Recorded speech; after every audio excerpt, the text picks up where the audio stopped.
So one of the greatest privileges of leading such a fabulous group of computer scientists, linguists, software engineers in developing natural language processing machine learning systems at Google is that I get to brag about their work and get also to hide the fact that none of what's here is my own work. So what I'm going to give, not an overview, I'm going to give a personal take on the state of how machine learning and natural language understanding intersect, collide, help each other. It's a bit of a story that has to do with some, if some of you, maybe one or two, might have seen a Twitter storm a few weeks ago where I was at home kind of sick, and I decided to reply with a long blog post.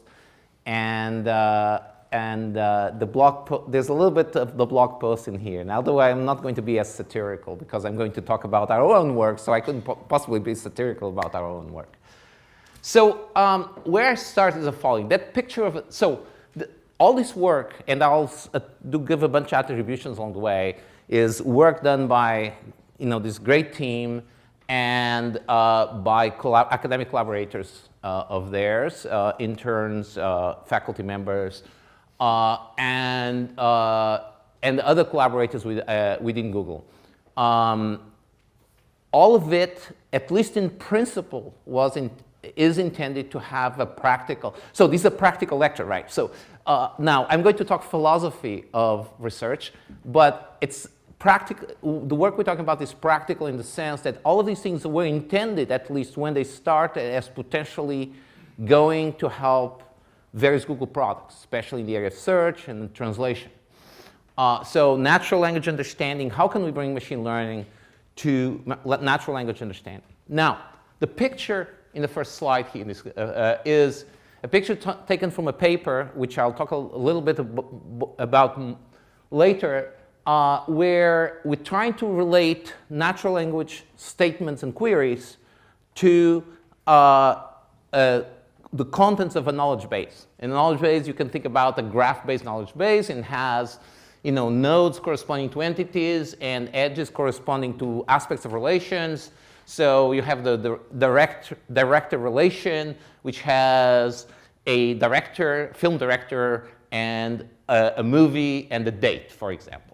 And those edges represent this relation. So the particular relationship between the director and the movie, and the relationship between the movie and the date. Because of course, movies, the date belongs to, in a sense, to the movie. Anyway, that kind of symbolic representation is dominant in the early AI. This knowledge representation in terms of semantic nets, or in many other variants of those ideas. And it's still very important when, as in the Google Knowledge Graph and its equivalents from other search engines, it tried to capture very precise information about entities in the world, in this case, movies and film directors and so on. So keep that thought in mind, that there's sort of many cases where information about the world is represented explicitly in various ways.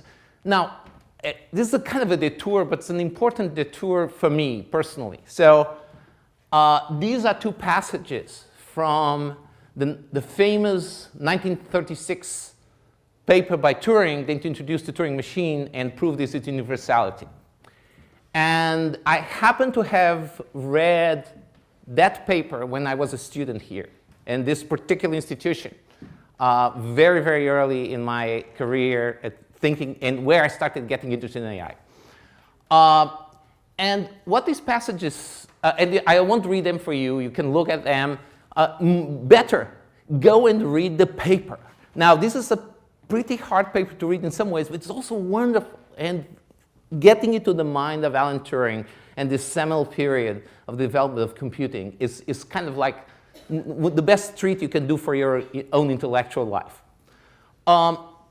What he observed in developing the Turing machine, in having an argument why this is a good model of computation, is to keep track of information, we need to be able to separate things. That we cannot, if symbols could be arbitrarily similar to each other or arbitrarily close together on a physical representation, then they could not be distinguished. Now there's actually, I have to make this detour, the detour on the detour.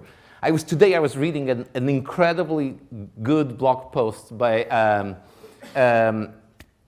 Aronson, Scott Aronson, the quantum computation guy at the University of Texas, who was talking about the idea that if information density is too high, it collapses into a black hole. And this beautiful argument due to Bekenstein and Hawking and so on that shows that basically you can pack information only to a certain density.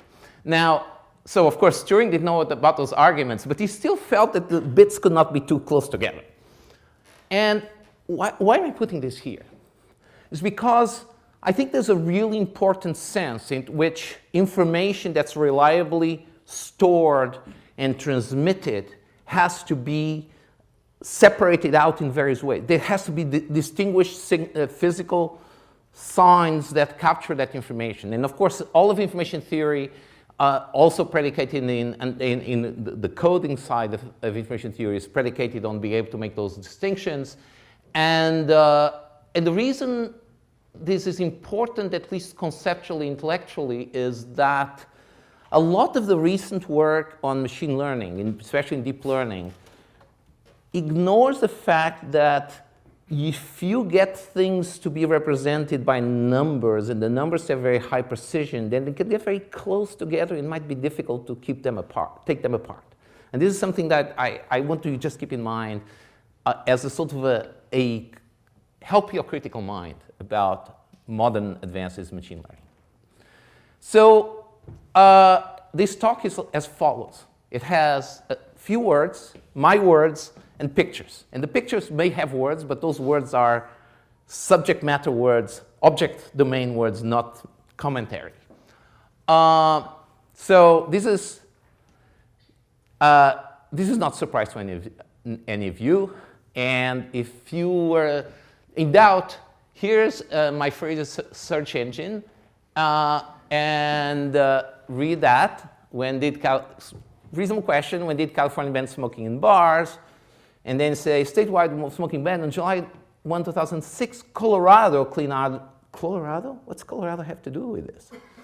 Well, it turns out that this Wikipedia page contains also information about smoking bans in California. And our search engine, smart as it tries to be, gets a little bit confused about which terms need to be close to which terms in what grammatical relations to be able to answer a question like that. So that's an example of things that go wrong. This was still failing last week. I think it's probably still failing. Another example. This is a favorite query of mine that has been wrong, although less wrong for quite a while.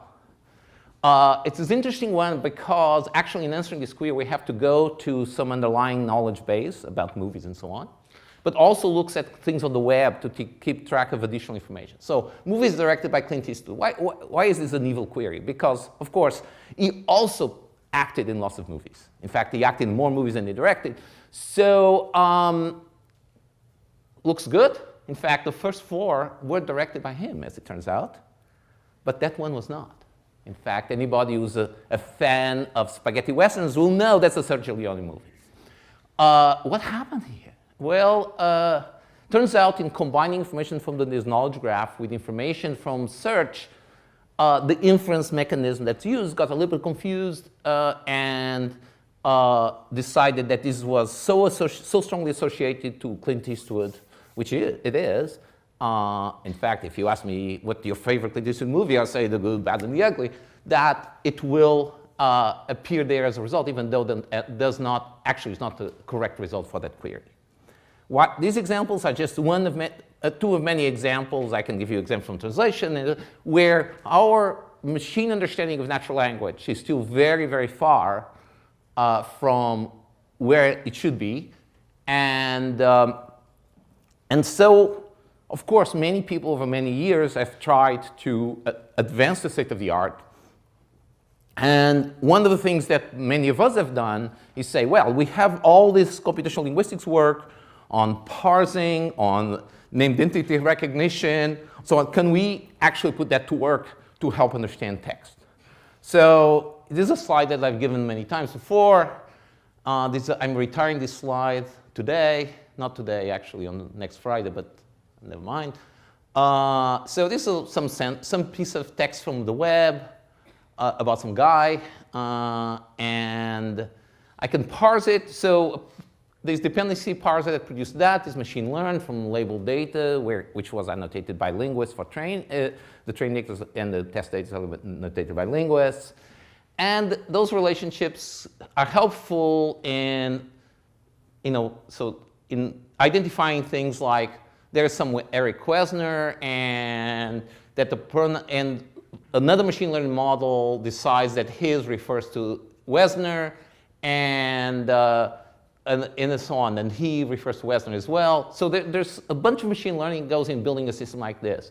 And it basically starts with that sentence, those sentences, does some analysis to put parts of speech on that machine learning model, then to parse them, another machine learning model, then to identify these key noun phrases, another machine learning model, deciding on the coreference, another machine learning model, and so on.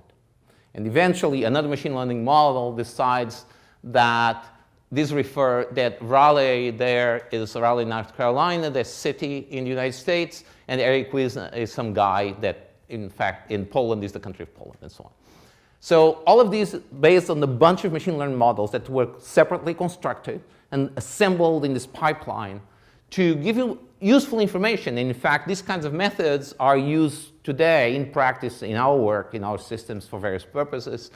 And you might say, oh, we're making progress. Why couldn't we make more progress? We suddenly figured out that this guy was born in, this guy has parents who were born in Poland, and he was born in this particular city, and so on. So what could be wrong? Well, the point is, we just talked about people here, and a few very simple relationships like parents and so on, but there's all sorts of things we don't know from these texts. Like, he does research. He's going to give a talk. He has probably a lot more slides than I have for this talk. And so on and so forth. There are all sorts of things that you could either read or infer from this text that are not annotated there. And so researchers, including researchers in our group, have been looking at how can I learn not just about finding the entities and the basic attributes, like, for instance, someone is a person and a place is a location, some other noun phrase represents a location, to talk about relations. So, oh, sorry, go too fast there. So a few years ago, some people in basically based in New York in my team, and together with Siva Reddy, was a graduate student in Edinburgh back then, and his co-advisors, Mark Steedman and Mira Lapata, did this very, very nice work, which I recommend as the epitome of the best that can be done in symbolic language understanding today. And the reason I say this is because, why I say it's symbolic? Because, sort of following a little bit that Turing intuition, right? If I want to represent something, some information, I better have some discrete symbols to capture it. So, again, start with the dependency tree that's machine learned, the way in which is produced machine learned. And then there's a bunch of transformations that you do on that shall go into that. It's just you don't, if you haven't seen this kind of stuff before, it's just basically data structures. We building, transforming a data structure into another data structure into another data structure that pretends to be logic. And those data structures capture the information with hopes from that sentence. Now, those transformations below there that I won't describe in detail, those transformations are all hand-coded. These are based on linguistic knowledge about the structure, how language expresses relations, and basically ideas of how to encode that information in the most concise and effective way. So we build a representation like one on the bottom, which essentially is a first order formula of a particular peculiar kind. And so that's learned from labeled data. And then we have such a formula, and we have such a graph that we want to connect them. And basically what we're going to do is to try to learn how to connect these to each other so that later on, if we have another sentence, we could say, what part of the graph does this connect to? And I won't go into any of the details of how this is done, but the main point is this is learned, again, by a kind of machine learning. In this case, is basically looking at things like, oh, Pixar, I see Pixar over there, and acquired, and I see something like acquisition here. And this acquisition has an argument that's something that is Disney, which is an organization, and Pixar is over there. So we can basically partially align these things and say, and then fill in the missing information. So you can, it's a bit like machine translation, where we're translating from this graph structure, and there's a lot of details I want that go in here. There's a lot of substructure here that connects to the different parts of that translation, logical translation of the original sentence. And in bringing those together, I can produce an interpretation of what I'm looking for in terms of the information represented in the graph. Now, as you can see with all these steps, any of these steps could make mistakes. Machine learned steps could make mistakes because machine learning is only as good as the algorithms and training data you provide. And some problems are really very, very hard to learn good models for. The other one is that there are these manual constructed steps. And those can make mistakes as well because they assume some cleanliness as the data structures they are manipulating. And those data structures having come as the output of a machine learned system, they could be all ill-formed in some way, and then things fail in bad ways. And the other thing about these two approaches or two examples I gave is that there's this cascading effect. If the first stage is wrong, makes a mistake, then the later stages have no way of recovering from that mistake. And so as you multiply error probabilities, you can these systems can be quite fragile. Still, I mean, the results from this system are very good, but to be blunt about it, they're not quite good enough for us to go to the engineering effort that try to make it run in real life. Now, so the challenges of this cascading suggest that, oh, could we do things more directly? And this is related to some unpublished experiments, and I'll just give you a picture of several colleagues of mine worked on a project that we tried to answer this question. So here's a query: women politicians attended Harvard and Oxford University. And so we're not parsing that at all. We're just kind of looking at words and phrases, and those are obtained by various kinds of information retrieval statistics. And then we are connecting them to different nodes in our knowledge graph, University of Oxford, Harvard University, and we have learned, again, by IR techniques, a lot of the different aliases. Say Harvard University, someone just called it Harvard, Harvard U, and so on and so forth.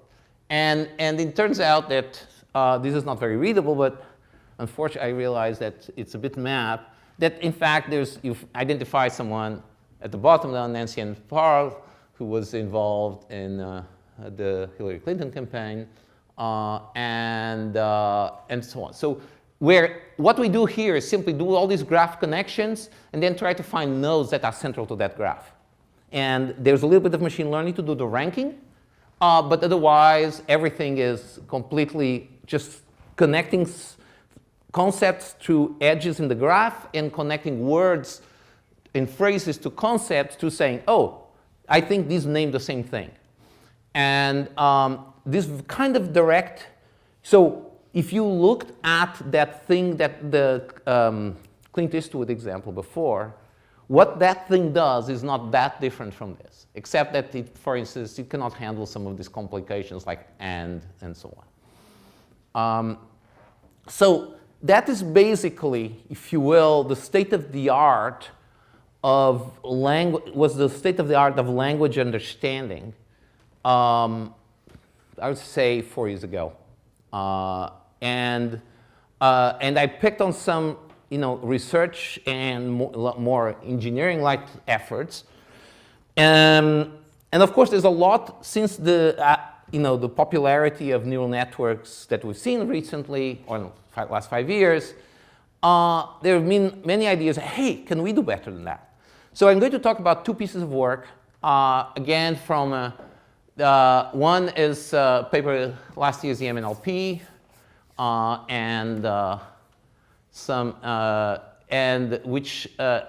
just give you one vignette on that, and then another paper that on arXiv more recently that gets to one critical point in my argument.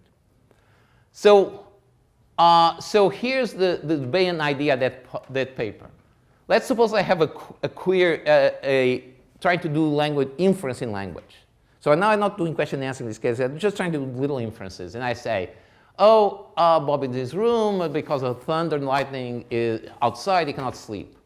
Well, we should infer correctly from this that Bob is awake. So he couldn't sleep, so he's awake, right? Now, traditionally, the AI traditionalists will say, well, sleep and awake are mutually exclusive. Well, not quite, but never mind.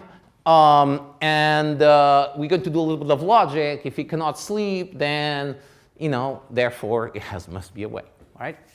But here we're going to say, no, we're just going to look at phrases and see phrases are more or less compatible. So Bob is Bob, that's easy, that's compatible. And awake and cannot sleep, we're going to try to learn that cannot sleep and awake kind of are correlated.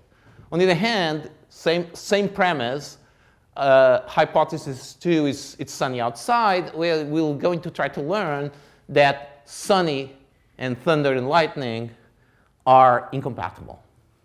Again, more or less, I've seen thunderstorms when you can see still the sun, but let's give it the benefit of the doubt. So what they did, which is very simple and very cool, is to use a particular version of this idea that is super popular in machine learning, deep learning from natural language understanding, which is this notion of attention. You say, well, we want to do is to create models where you have activations that essentially saying, I'm looking at that word, and I'm looking at that word. And of course, because it's a neural network, we don't have a discrete, I'm just looking at this word. And unlike the symbolic models we were talking about before, where we're looking at the word, and that's the only word we're looking at, here we're saying, well, I'm fuzzily looking at all words, but some more than others. Now, in this case, I'm going to do is to look at pairs of words. It's what they call self-attention. So I'm going to say, well, there's a word like, so I have two pieces of text, like say my premise and my hypothesis. And I'm going to look at pairs of words and say, hey, let's have a model that F here that represents compatibility between the particular words. So flute and music. And these are going to be all learned learned by backpropagation from some label data. And we're going to look at every pair, so the n square, ordinate n square pairs there, and see the compatibilities between all these things. And select the things that are most extreme and then use it to aggregate to a result. So we find, for example, that park and outside might be positively correlated. Alice and someone might be positively correlated because someone and Alice. And these are, again, this is all learned. There is no one who wrote down that Alice is a person and a person is someone, right? It's just purely learned from labeled data. And solo and music might have to do with it. Now, of course, people go solo flying, right? Or solo diving, and yet, this doesn't know about that, right? But again, it's done purely on the associations between terms in training pairs of that kind. And then we're going to score that as a combination, some nonlinear combination, and hopefully we're going to get good inferences this kind. Turns out that this works pretty well. I won't go into the results, which the details will not matter. The point I'm making here is that by moving away from trying to characterize very precisely the relationship between words and the concepts they represent, we're going to just bypass all this complication of links in graphs and matching between terms and nodes in the graph and logical rules and partial, individual machine learning models for parsing and so on and so forth. And we can just say, hey, we're just going to go end to end between the things that we care about. Say I'm asking a question, so I'm going to have a question and then you have a question and an answer and the corpus from which you're trying to decide the answer. That's all you have. And you have lots of examples of questions being answered against a corpus of, say, Wikipedia. And then you just train a model, not necessarily this one, but a model of this kind, where each of these F's and G's and so on is just a big nonlinear function, big neural network. It doesn't matter what it is, really. It matters a little bit, but it just, the details actually are less important than the conceptual point here, which is we're going to go from take the input-output behavior that we care about and just ignore the complexities of how it might be performed and just try to learn nonlinear functions that approximate that behavior really well. Now, this is not just a technical trick. It's also a philosophical claim by many people, not by me, but which is, hey, this is how our brains work, right? We know we live in the world. We kind of get all this. We bump into things. We are misunderstood. We just all of these things happen, and we learn from that experience to connect, certain things together as positive connections, and some things together as negative connections. Say, I shouldn't keep walking because I might trip, right? Because there's this thing here. Okay, so this has gotten a lot of press recently, these kinds of approaches. And it really can be extremely effective. And I cannot go into the details. Of course, some of these techniques to use extensively in various internal projects. Not necessarily this one, I won't tell you which ones we use, but definitely this kind of thing is getting, it's paying its way not just for, everybody knows all the deep learning for images, but I'll confess to you, deep learning for text is, equally, if not more important to our current products.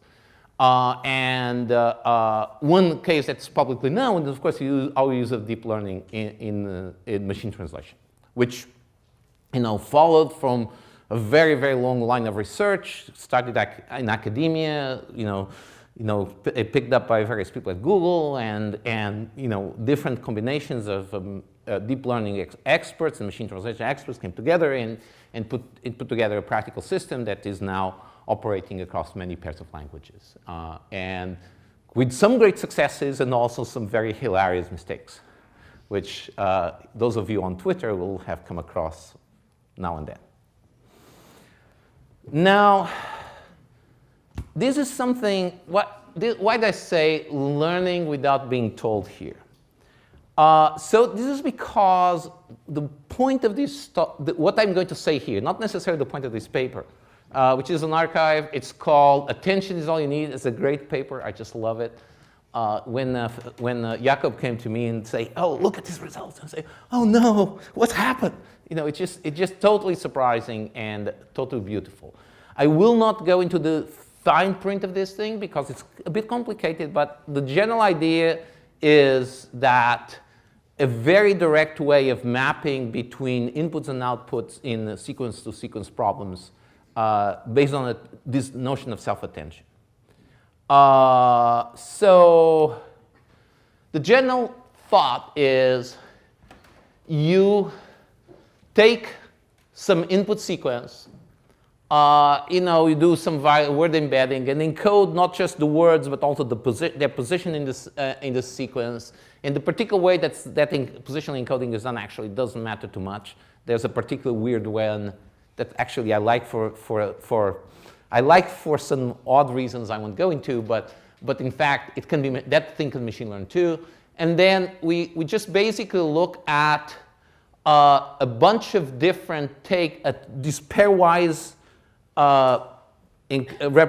relationships like in the previous work, but we do it in a cascade where we keep looking at these pairwise relationships between the positions, but where the inputs to this attention for these attention subnetworks are going to be different because they are from this feed-forward cascade. So it's a feed-forward model. There's no recurrence. There's no dependence, direct dependence of what happens in a forward I plus 1 onward I. It's only through the attention mechanism that propagation exists. And of course, the attention mechanism is naturally bidirectional.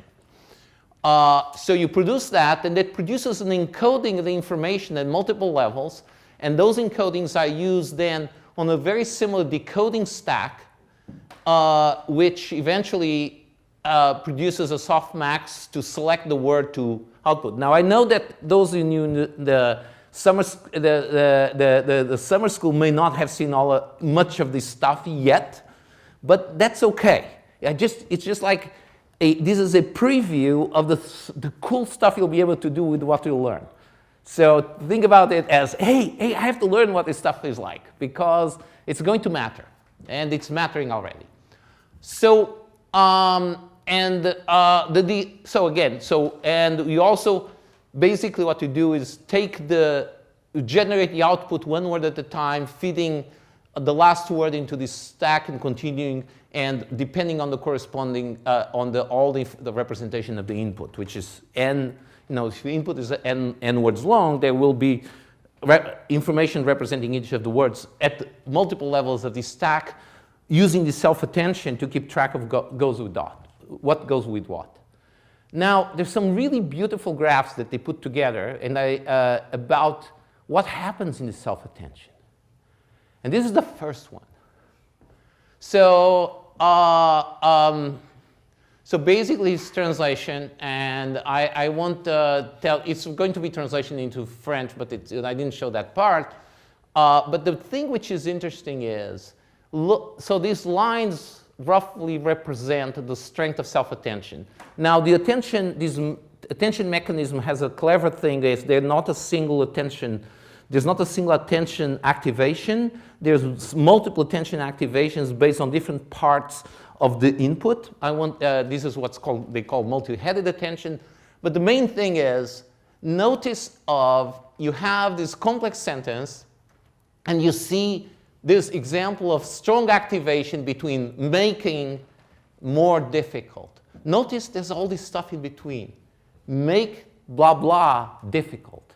That is a syntactic construction. This attention mechanism, without being told, that's why I said learning without being told, is sort of learn that in doing translation, you better pay attention to the fact that making and difficult go together. And that's important because if I say I'm translating into German, the order will be very different. So something about that old stuff, all those dependency trees we're building by getting lots of linguists very busy and very bored labeling text could actually maybe be discovered. Isn't this cool? But there's better. How many of you have heard of the Winograd schemas? A few. Okay, so the Winograd schemas are the father, maybe the most valiant attempt at showing that a machine-learned-based language understanding is hopeless, is doomed to total failure. And Hector Levesque at the University of Toronto was famous for giving, I guess, Ichkai invited talk where he kind of complained about all these models that just count words, like Google, these Google-like models. They can't possibly understand anything. And then he gave the example of these schemas. And these are examples of that. So what's a Winograd schema? So to look at these two sentences. The animal didn't cross the street because it was too tired. The animal didn't cross the street because it was too wide. Now in English, animals don't have a gender. But of course in French they do. The word animal has a gender. And so, and you have to use, and the word street has also a gender. You know, these Romance languages are real weird, right? So, when notice what happens when we use one of the best recurrent sequence-to-sequence translation models around versus what we use the self-attention model. The animal didn't cross the street because it was too tired, and it's, you know, the translation is correct. L'animal n'a pas traversé la rue. My French is getting worse and worse, parce qu'il était trop fatigué. And the second one, where we have the translation, the too wide, il était trop large. Uh-oh. No, what we want is elle était trop large. So what happened here? Why did the state-of-the-art model fail here, and the self-attention model work there? Well, here's something interesting. Actually, it's a different example. I didn't have this picture for that example, unfortunately. I'm sorry. I don't think. No, I don't. But it's another example. It's the same kind of thing. Oh, sorry. I take it back. I have. Ooh, what happened? Did I go back? Sorry. Oh, no, I'm good. Sorry. I went the wrong direction. Sorry. This is unfortunately not so super good to read because it's a bitmap. I couldn't get the PDF for this thing. Like the animal didn't cross because it was too tired. Notice the activation, attention activation, but an animal. Co-reference. The thing that we had to train on labeled data by hand, you know, labeled by hand and not do very well at, bingo, emerges it out of the model here. And this is, when I saw this, I was so shocked. I mean, I said, no, it can't be, you guys are fooling me. No, this really works. So this is high up in the network, layer 6. So the network has to do a lot of encoding on these successive layers, but ultimately the attention at the layer high enough is going to be capturing these higher level syntactic and semantic relationships, which, as I say, was a bit of a surprise. Now, here's the other case, the street, it. Notice the activation. You know, there's a hesitation. Oh, maybe the animal. No, no, it's the street. That's the strongest activation. Now, what is really amazing about what happened here, and I'm going a little extreme on it because I just love this work, right? Not just because it's done in my team or anything, but because I think it's just cool. And it's cool because, look, for the last 30 years, I've been, working out at the gym and running in the trail running and skiing in the backcountry and trying to figure out how can we have this stuff emerge without being taught explicitly. And I thought a lot on this trip while I was going around and failed. And I'm extolling my failure because there's a way. Maybe not a complete way, clearly this is not perfect, but a very interesting way. So what is happening here is that we're training on an end-to-end task translation. And this end-to-end task is sufficiently discriminating of the structure of language that by backpropagating an error signal from it, the model can start to learn what matters. And what matters here are not just, word-to-word relationships between the French and English, not even local structure, but also, I mean, all of those things are important, but also things like reference and dependency in syntax. They are emerging from this task. And even if you don't believe my hype here, this should give you a little bit of, it's food for thought, right?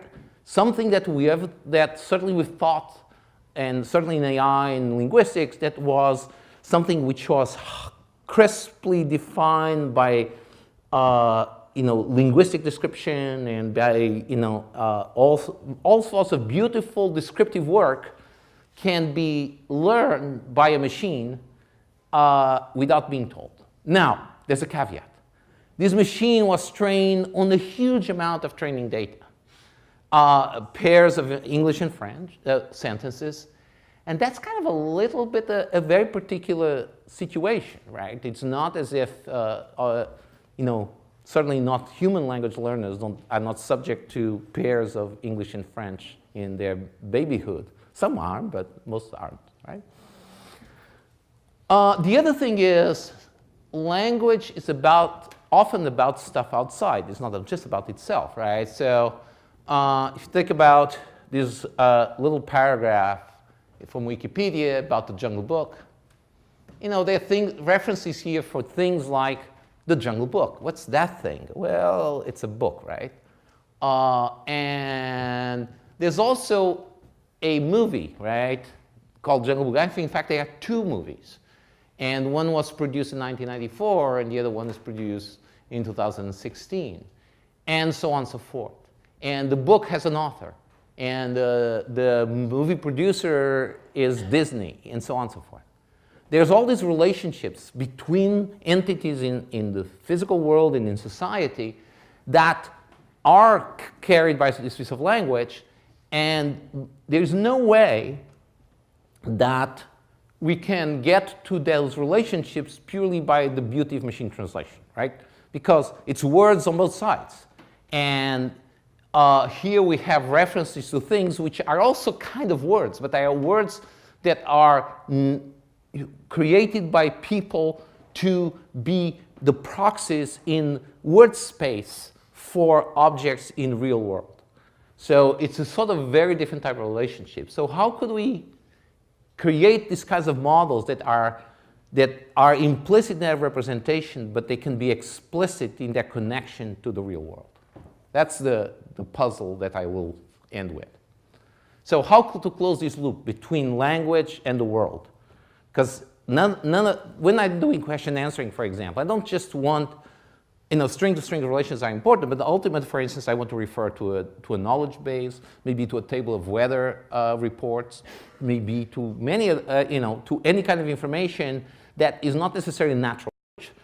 It's still symbolic, but it's symbolic as a human construction of observations of the physical and social world. So I imagine, so this is kind of going to be the last part of the slide. I imagine something which is lots like a bunch of those self-attention networks called transformers. A lot of them stacked in some way. And then what I would like those to do is to be able to learn how to establish all these relationships. What do I mean by that? Take one of my favorite albums of all time. It's Dave Holland's The Conference of the Birds, 1972, which, if you don't know, you should. Here's its Wikipedia, beginning of its Wikipedia entry in French. And of course, there's a Wikipedia entry for it in English. So we should, by virtue of translation-like techniques, be able to sort of correlate them. Now, they are not translations of each other, so we cannot do pure translation, but we know that Conference of the Birds, I guess, is le premier album. Conference of the Birds is a studio album. It doesn't say anything about Premier, by the Dave Holland Quartet of Dave Holland en tant que leader. That's kind of a different concept. But actually, can we correlate these things together? So it turns out that this notion in jazz of someone's album as a leader is different from someone's album because they might be a side player, right? Dave Holland being a bass player, played with Miles Davis, so he was not the leader in those records, but he was the leader in this record. So we also have, syntax didn't go away, right? What linguists have done with syntax and many other kinds of linguistic annotations is provide us with a lot of descriptive information of what language is like in its best behavior. And when I mean its best behavior, because of course if you look at tweets or social network posts, there's a lot of distortion of canonical syntax and so on. But so what? I mean, the point is these kinds of networks are have a bit of give, and maybe if I can tell them that, hey, the first sentence of that over there has that parse tree, which actually it doesn't because there's one mistake in that parse tree. But I won't tell you what it is. You can discover if you want. It's also the fact that I can also annotate this and say, oh, Conference of the Birds. I know about Conference of the Birds. It's something, it looks like the name of some creative work. Studio album is a concept. Again, it in fact reinforces that because it's a kind of creative work. The Dave Holland Quartet, it's some entity. And in fact, I can do more. I can connect that to two entities. This is actually done automatically by one of our systems. The first set of slides to, Conference of the Birds is that album. It has a particular Freebase ID, has a particular Wikipedia page. In fact, that Wikipedia page. And Dave Holland Quartet, there is a Freebase ID too, and a profile for that particular band. It's an organization. The band is an organization, right? All of these kinds of information exist simultaneously in our data world. Why can't we correlate them all together? That's the question, right? And if we can, and finally we have, the information about Conference of the Birds, the artist, release date, producer, Manfred Eicher, who produces pretty much every ECM record for the last however many years. And it's an ECM record. So why am I giving this example? The main point I'm trying to make to you is in the end, when we need to communicate, we communicate with words, either words in natural language or words that are tables and graphs and various kinds of data structures that convey information in that Turing-friendly way. That is, don't mix things. But when we need to think, well, maybe things go differently, right? What happens in a deep model of the right kind is that even though it does not have these sharp distinctions directly, it can capture a lot of the relationships that are needed to produce the right interpretation. So our challenge in working in this field is to say, hey, can we use machine learning in a more creative way to relate not just language to language of the sort of free natural language to natural language, but to all sorts of other side information provided by linguists, provided by database administrators, provided by people doing knowledge representation, so that we can finally start really understanding language in terms of the characterizations of the objects in the world he talks about. So that's the challenge for all of you. Thank you.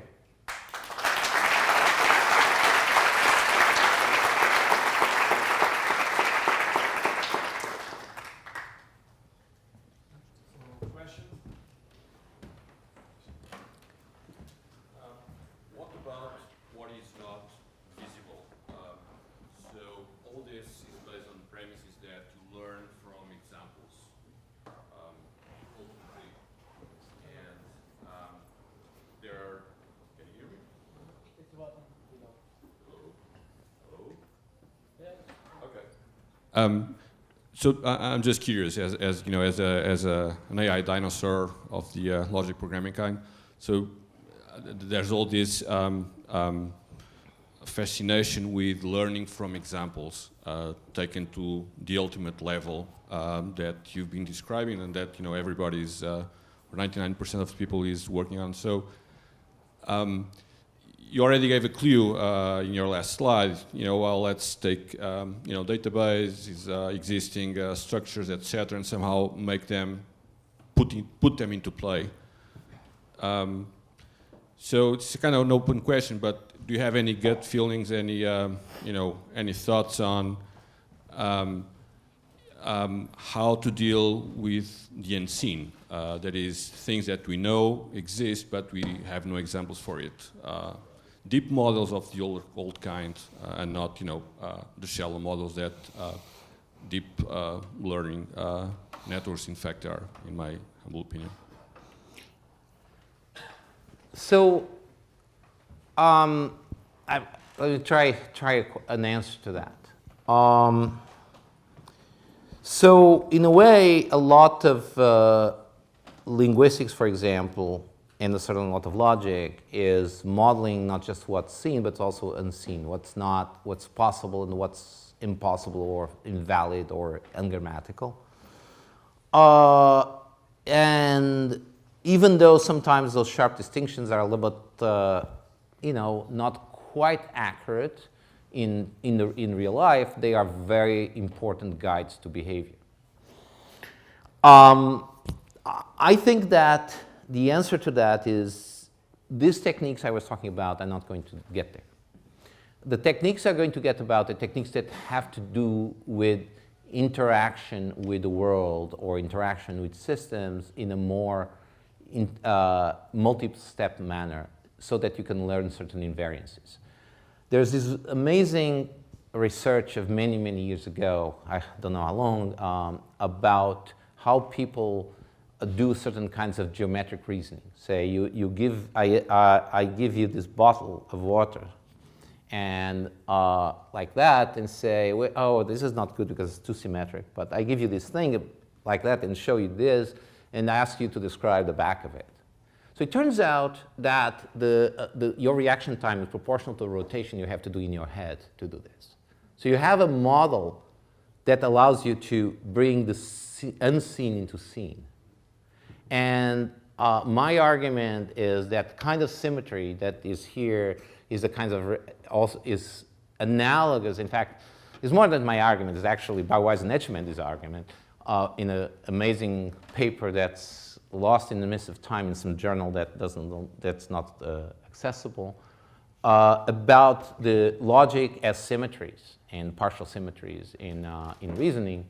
And so I feel that the learning, the same way as for a robot to learn to move in the world, it has to interact with the world. And the techniques like reinforcement learning are critical there. The same applies to our learning to perceive and reason. Now, it can well be the case that in humans, a lot of some of those things are pre-built by evolution-based learning, right? Our genome has been learning lots of things over the last, however many millions of years. But the sort of interaction with the environment and learning symmetries that can help you work in that environment is also the things that are going to reveal the unseen, or what's possible, what's not possible, or at least what's likely and not likely. This talk did not talk about that.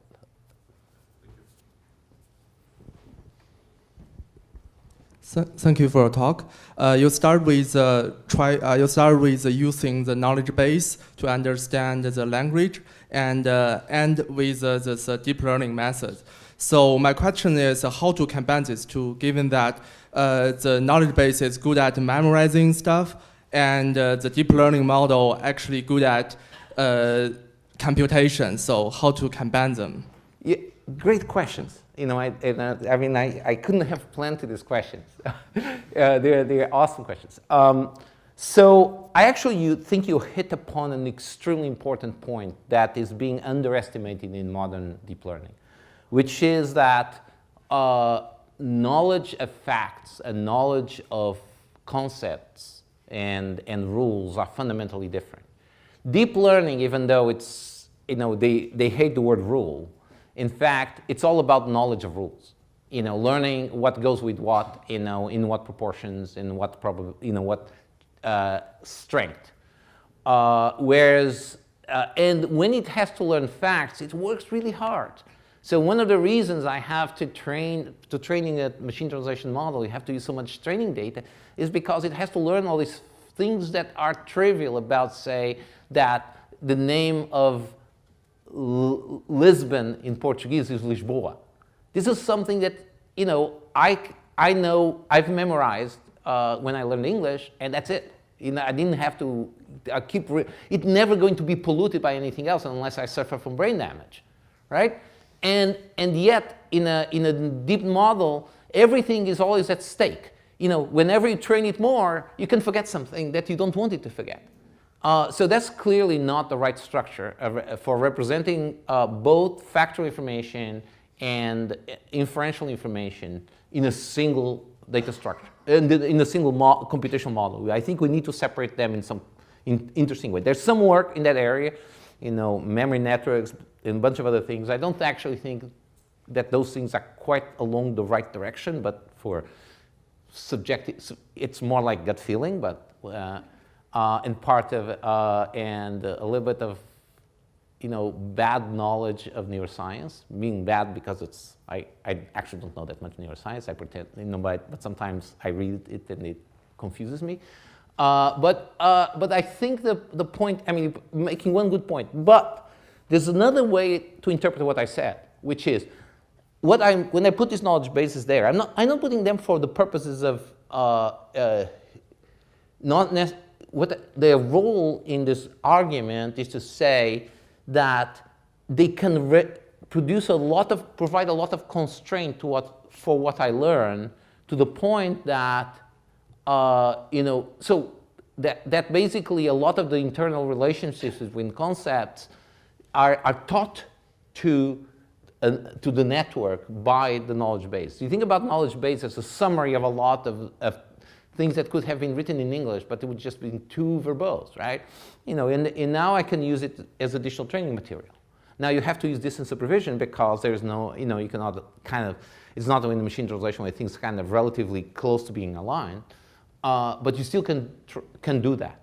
And the kind of discrete methods we showed earlier before, I think you can do a continuous version of those for doing this kind of a distant alignment between knowledge bases. And in fact, there's a bunch of work on question answering using deep models that's doing exactly that.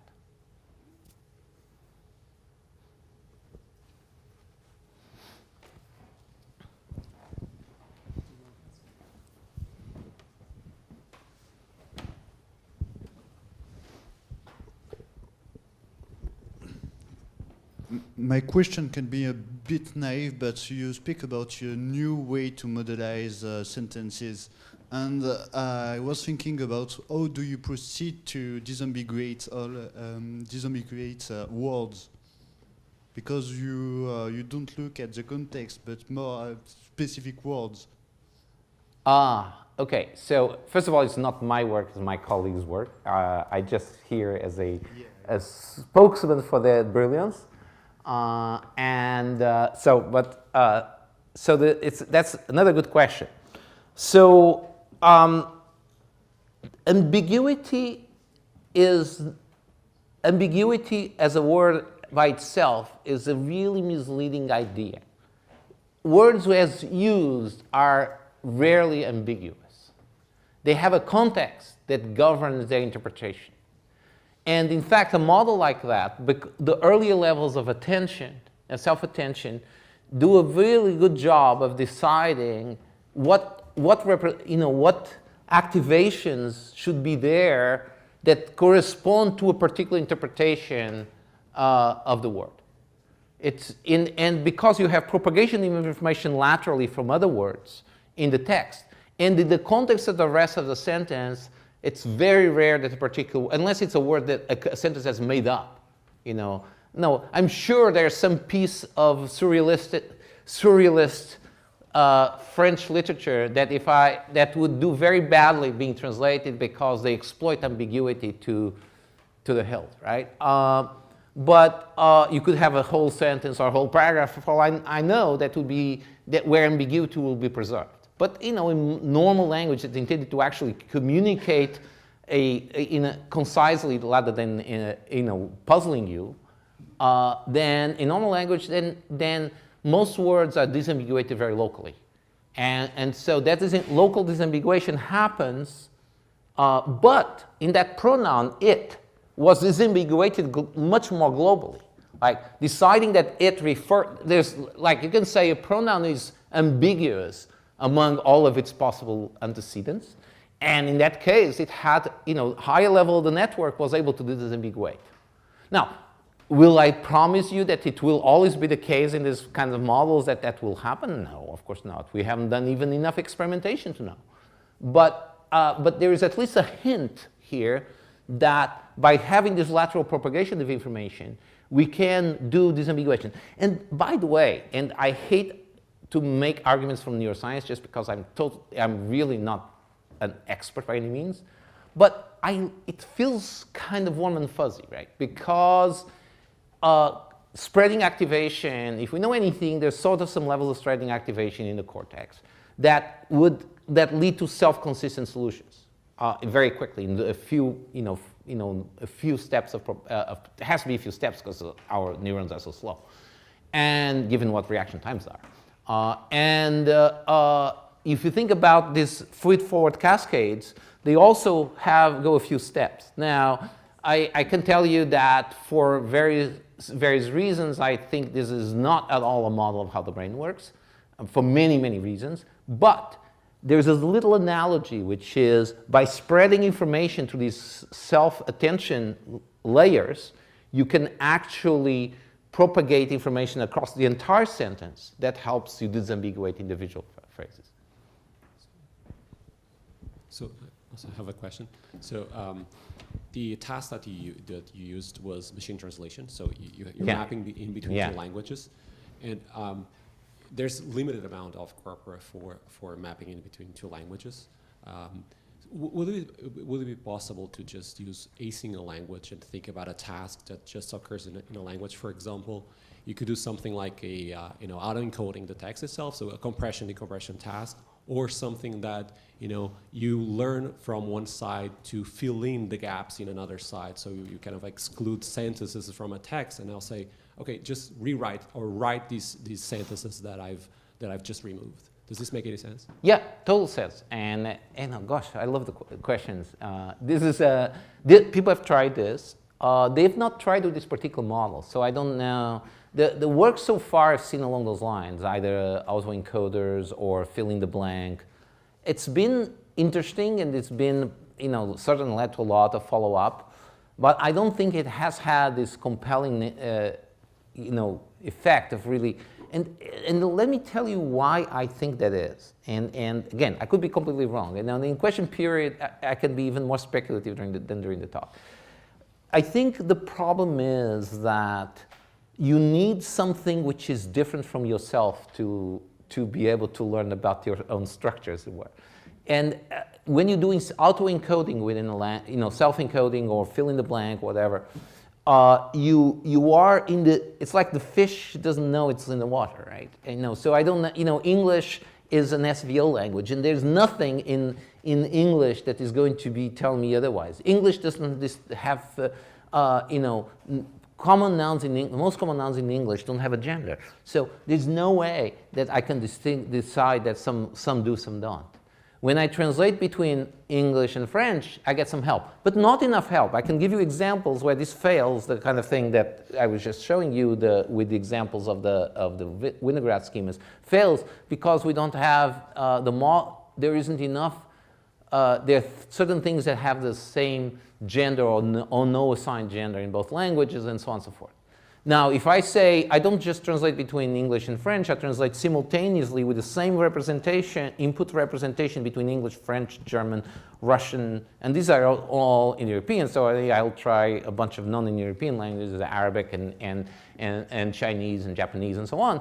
I might actually get a representation that is pretty stable and pretty clean. They haven't done that experiment. There's a lot of engineering to make it possible. But that's but you need, because you need something to deconvolve the various things that are overlaying in a particular language. I mean, it just, everything is all tangled together, and it's only other languages or other sources of information that can disentangle it. Does that make sense?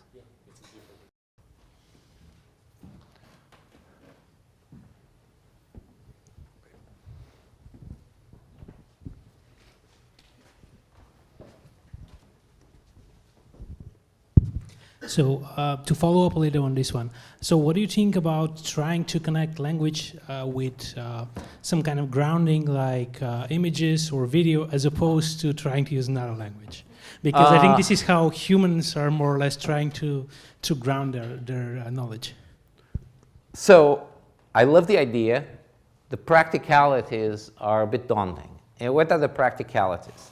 One of them is that, unlike in machine translation, where people have been translating documents for a living for hundreds of years, so we have a lot of training data, at least for some languages pairs, and that's not the case for images or video or movies.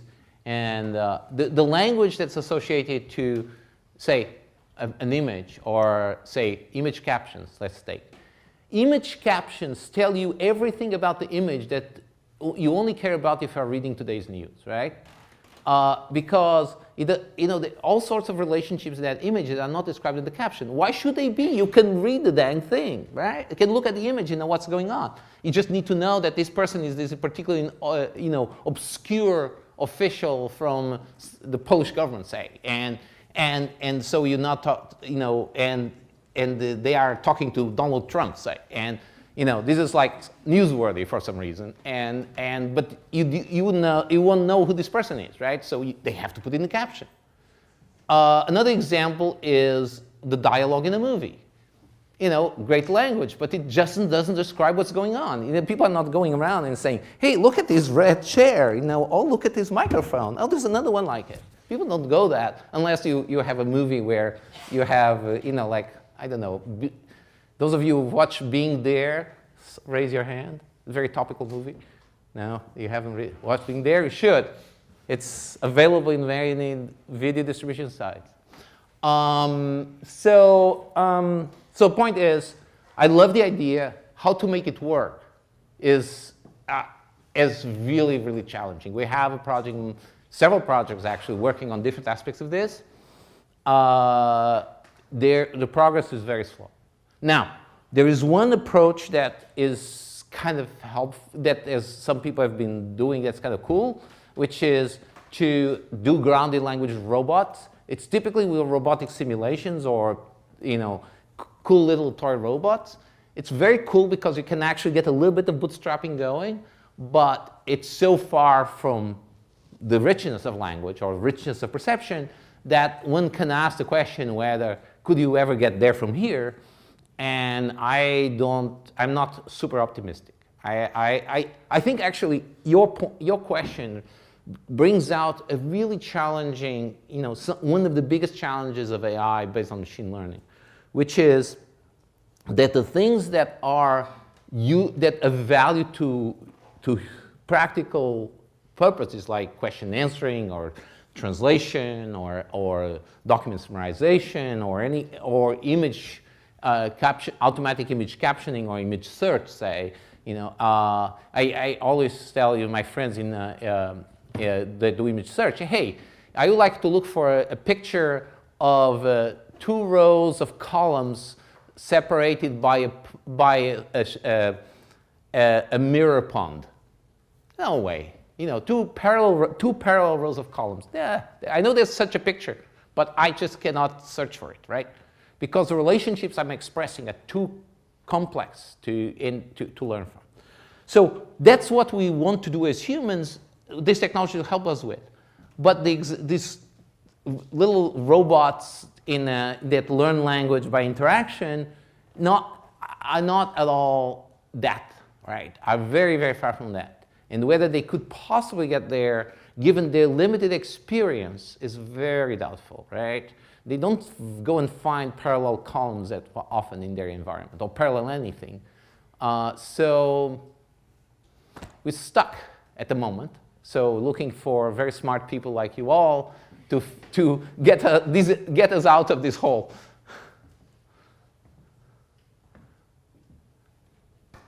All right, let's thank the speaker. Thank you.